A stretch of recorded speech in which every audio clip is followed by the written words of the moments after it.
நீங்க இப்போ நிறைய நோட்டீஸ் பண்ணிருக்கலாம். இப்போ ஒருத்தவங்க காம்படிஷன் முடிச்ச உடனே நல்லா ஸ்ட்ரெட்டடா இருந்தவங்க சடனா அதிகமா ஃபேட் போட்டிருப்பாங்க.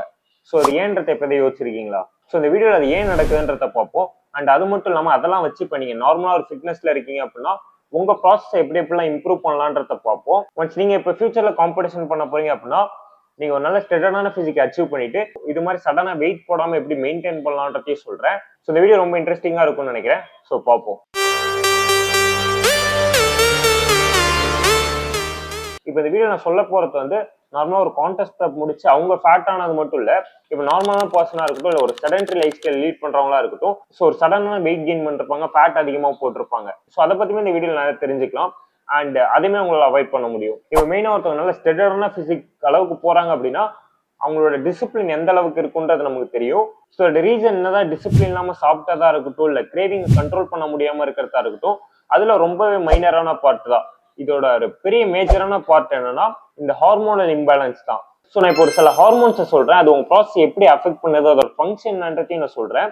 ஸோ உங்களுக்கு ஏன் இப்படிலாம் நடக்குதுன்றது ரொம்ப ஈஸியாவே புரிஞ்சிடும். ஸோ இல்லை இப்போ ஃபர்ஸ்ட் ஹார்மோன் என்னன்னா லிப்டின். இப்போ இந்த லிப்டினோட மெயினான ஃபங்க்ஷன் என்னன்னா, நீங்க இப்போ சாப்பிட்டுட்டு இருக்கீங்க அப்படின்னா ஒன்ஸ் உங்க வயிறு ஃபுல் ஆயிடுச்சு அப்படின்னா ஓகே ஃபுல் ஆயிடுச்சு அப்படின்ற சிக்னலை உங்க பிரெயினுக்கு சென்ட் பண்ணும். ஸோ ஒன்ஸ் இந்த லிப்டின்ன்றது கொஞ்சம் இம்பேலன்ஸ் ஆச்சு அப்படின்னா உங்களுக்கு அந்த சிக்னலே பிரெயினுக்கு சென்ட் ஆகாது. ஸோ உங்களுக்கு அந்த ஃபுல்னஸ்ன்ற சிக்னல் சென்ட் ஆகலை அப்படின்னா நீங்க கான்ஸ்டன்டா சாப்பிட்டுக்கிட்டே இருப்பீங்க. ஸோ உங்களுக்கு அதை நிறுத்தணுன்றதுக்கான எந்த ரெஸ்ட்ரிக்ஷன்ஸுமே இருக்காது. இப்போ இந்த லிப்டின்ன்ற ஹார்மோன் யாருக்கு ரொம்ப இம்பேலன்ஸ் ஆகும் அப்படின்னா, இப்போ ஒருத்தவங்க கான்டெஸ்ட் ப்ரெப் பண்றாங்க, ரொம்ப லீன் ஆகுறாங்க, உங்க பாடி ஃபேட் பர்சன்லாம் ரொம்ப லோ ஆகுதுன்னா அவங்களுக்கு அஃபெக்ட் ஆகும். அண்ட் இன்னொரு எக்ஸ்ட்ரீம் யாருக்கு அப்படின்னா ரொம்ப ஒபீஸா இருக்கிறவங்களுக்குமே இந்த லிப்டின்ன்ற ஹார்மோன் வந்து அவ்வளோ ப்ராப்பரா இருக்காது. ஸோ அதனால தான் நீங்க ரொம்ப ஒபீஸா இருக்கிற பீப்புள்லாம் பார்த்தீங்க அப்படின்னா அவங்க கொஞ்சம் அன்கன்ட்ரோலபிளா சாப்பிட்ற மாதிரி இருக்கும். ஸோ அதுக்கு ரீசனுமே இந்த ஹார்மோன் தான். ஒன்ஸ் லிப்டின்ன்றது லோ ஆகிறப்போ இது மாதிரி இஷ்யூஸ்லாம் நீங்க ஃபேஸ் பண்ணுவீங்க. அண்ட் இப்போ இந்த செகண்ட் ஹார்மோன் என்னன்னா ஹெர்லின்.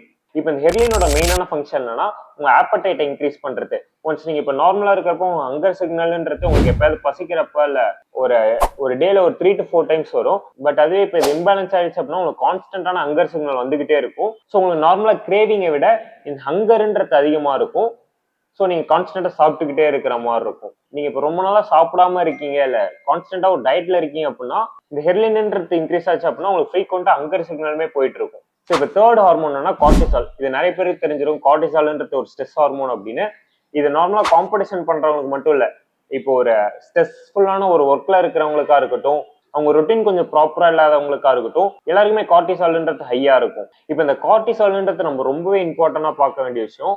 ஏன்னா இப்போ இந்த கார்டிசால்ன்றது ஹையா இருந்து அப்படின்னா அது டைரக்டா ஃபேட் கெயின்ல போய் முடியும். இப்போ இந்த ஸ்ட்ரெஸ் இன்க்ரீஸ் ஆயிருக்கு, கார்டிசால் இன்க்ரீஸ் ஆயிருக்கு அப்படின்னா அதோட ஒன் ஆஃப் தி மெயினான ஃபங்க்ஷன் என்னன்னா உங்க பிளட் குளுக்கோஸ் லெவலை எப்பயுமே ஹைலே வச்சிருக்கும். ஸோ இப்படி ஹைல வைக்கிறதுக்கு உங்க மசில் பிரேக் டவுன் அதிகமா நடக்கும். ஸோ அமினோ ஆசிட்ஸ் எல்லாமே குளுக்கோஸை கன்வெர்ட் ஆகி பிளட் ஸ்ட்ரீமுக்கு போகும். ஸோ இது ஆட்டோமேட்டிக்கா உங்க கிரேவிங் இன்க்ரீஸ் பண்ணும். உங்க ஈட்டிங் டிசார்டர்ல கொண்டு போறதுக்கு மெயின் ரீசன் இதுவும் தான். இப்போ இந்த கார்டிசால் இன்க்ரீஸ் ஆகுது, பிளட் குளுக்கோஸ் லெவலும் இன்க்ரீஸ் ஆகுது. ஸோ இதனால எப்படி ஃபேட் கெயின் ஆகும் அப்படின்னு கேட்டீங்கன்னா, இப்போ உங்க பிளட்ல உள்ள குளுக்கோஸ்லாம் மசில்லையோ இல்ல லிவர்லயோ போய் ஸ்டோர் ஆகல அப்படின்னா அது டைரக்டா ஃபேட்டா தான் கன்வெர்ட் ஆகும். நீங்க டெபிசிட்ல இருந்தாலுமே உங்களோட பிளட் குளுக்கோஸ் லெவல் அதிகமா இருக்கு, உங்களோட கார்டிசால் லெவல் அதிகமா இருக்கு அப்படின்னா உங்களுக்கு ஃபேட் கெயின் நடக்கிறதுக்கு சான்சஸ் நிறைய இருக்கு. நான் இப்போ எதுக்கு இந்த கார்டிசால் இந்த ஸ்ட்ரெஸ் ஹார்மோனை பத்தி ரொம்ப அதிகமா பேசிட்டு இருக்கேன் அப்படின்னா, இது கான்டெஸ்ட் ப்ரெப் பண்ணவங்களுக்கு மட்டும் இல்ல, இப்போ நீங்க நார்மலா ஜிம்முக்கே போகாம இருப்பீங்க, உங்களுக்கு ஏதாவது உங்க ரொட்டீன் ரொம்ப ஸ்ட்ரெஸ்ஸா இருக்கும், ஸ்டில் உங்களுக்கு ஃபேட் கெயின் ஆகும். ஸோ அதோட மெயினான ரீசன் இதுதான்.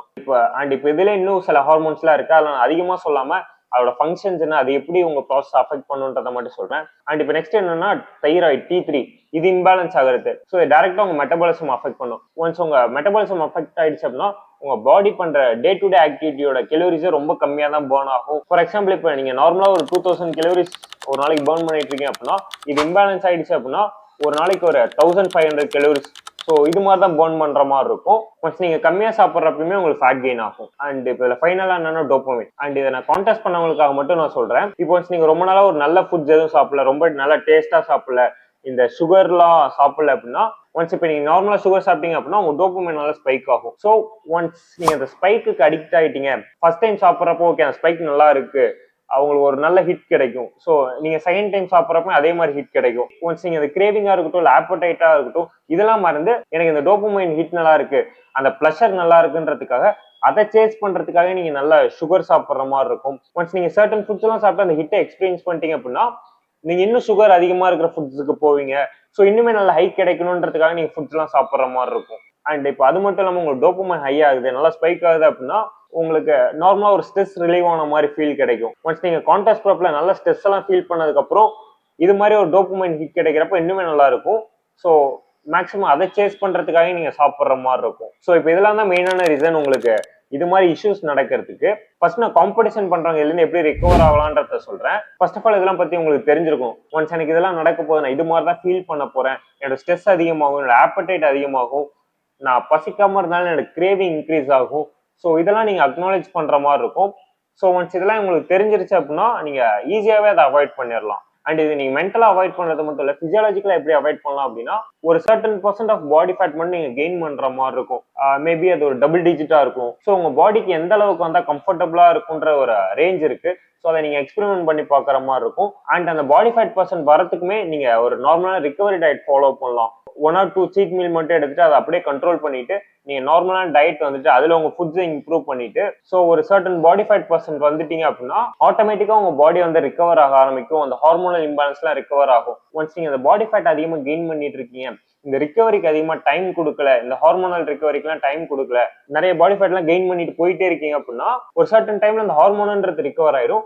அண்ட் பாக்குறப்ப உங்க பாடி ஃபேட் பர்சன்ட்டுமே அதிகமாயிரும். அது மாதிரி இல்லாம இந்த 10% இருக்கட்டும் 12% பாடி ஃபேட்டா இருக்கட்டும் இதை கெயின் பண்ணிட்டு கொஞ்ச நாள் நீங்க மெயின்டைன் பண்ணா போதும், உங்க ஹார்மோனல் இஷ்யூஸ் எல்லாமே சரியாயிரும். ஸோ அது ரிகவர் ஆகிறதுக்கு முன்னாடி நீங்க அதிகமா சாப்பிட்டுட்டு இருக்கீங்க அப்படின்னா அது உங்களுக்கு ப்ராப்ளம்ல தான் போய் முடியும். நான் இப்போ ஒரு லோ பாடி ஃபேட் பர்சன்ட்டுக்கு போல, நான் நல்ல ரொம்ப டீப்பா டயட்டும் இல்லை, நான் ஒரு கான்டெஸ்ட் ப்ரெப்பும் பண்ணல, பட் ஸ்டில் நான் இதெல்லாம் ஃபேஸ் பண்றேன் அப்படின்னு சொன்னீங்கன்னா நீங்க உங்க லைஃப் ஸ்டைலா இருக்கட்டும் இல்ல உங்க ரொட்டீனா இருக்கட்டும் ஸோ நீங்க இதெல்லாம் ப்ராப்பரா மெயின்டைன் பண்ற மாதிரி இருக்கும். ஒன்ஸ் நீங்க அது மாதிரி ஸ்லீப்பை சரி பண்ணிட்டு இல்ல உங்க நார்மல் லைஃப் ஸ்டைலை சரி பண்ணிட்டு உங்களுக்கு எதுவும் மெடிக்கல் இஷ்யூஸ் இல்லை, ஸோ இது மாதிரி ப்ராப்ளம்ஸ்லாம் எதுவும் இல்லை அப்படின்னா உங்களுக்கு ஆட்டோமேட்டிக்கா அந்த ஹார்மோனல் இம்பேலன்ஸும் இருக்காது. இப்போ இந்த வீடியோவில் நீங்க நார்மல் லைஃப் ஸ்டைல இருந்தாலும் சரி, இல்லை கான்டெஸ்ட் ப்ரெப் பண்றதா இருந்தாலும் சரி, இல்ல கான்டெஸ்ட் ப்ரெப் முடிச்சவங்களா இருந்தாலும் சரி, ஸோ உங்களுக்கு இந்த வீடியோவில் ஒரு நல்ல வியூ கிடைச்சிருக்கும்னு நினைக்கிறேன். ஸோ இந்த வீடியோ பிடிச்சா லைக் பண்ணுங்க. உங்களுக்கு இன்னும் மாதிரி வீடியோஸ் பார்க்கணும்னா சப்ஸ்கிரைப் பண்ணிக்கோங்க.